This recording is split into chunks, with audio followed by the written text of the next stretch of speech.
Okay, so sitting here scrolling videos and get to thinking about this thing. Yeah, I think that CNN probably should get rid of Don Lemon. He should be blackballed, completely run out of the business for his conduct, his behavior. He won't be because the company that owns him pays him. I don't mean that in a slavery ownership, I mean a corporate ownership, although it's all about the same these days. What we're seeing in the world right now is the resistance to a relative outsider who was not supposed to be in the position that he's in. So it's like an adverse reaction to basically the inverted totalitarian oligarchy that we have been living under and still mostly are. Does not have the means to act directly. Everything they do is entendred, so that there is no... It's like a plausible deniability clause for an otherwise totalitarian control structure to exist, that basically they deny that it exists.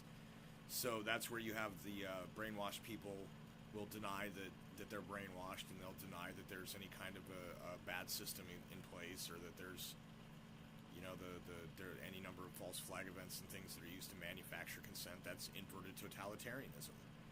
That's corporations and the media banding together to buy the government and control people's opinions. So what we're seeing right now is that adverse reaction is continuing. Basically, all of the people who are still hopelessly brainwashed by the system are fighting to defend their own enslavement. That's really all it comes to. That whole Mick resistance thing, it's really just a bunch of mental slaves fighting to keep their chains on. They don't even know it. That's because they're mental slaves. They have no idea. But that is really what is going on. That's my brief, simple analysis. And, you're going to continue to watch things like the liberals who claim tolerance be intolerant and racist. I think every single person that went on that panel should probably be fired, save for the one guy on the right that was like, I have no idea what the hell y'all are talking about. But,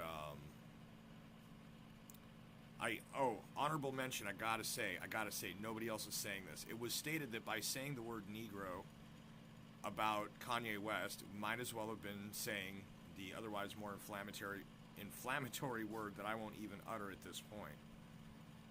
However, the way that the man pronounced the word was not Negro.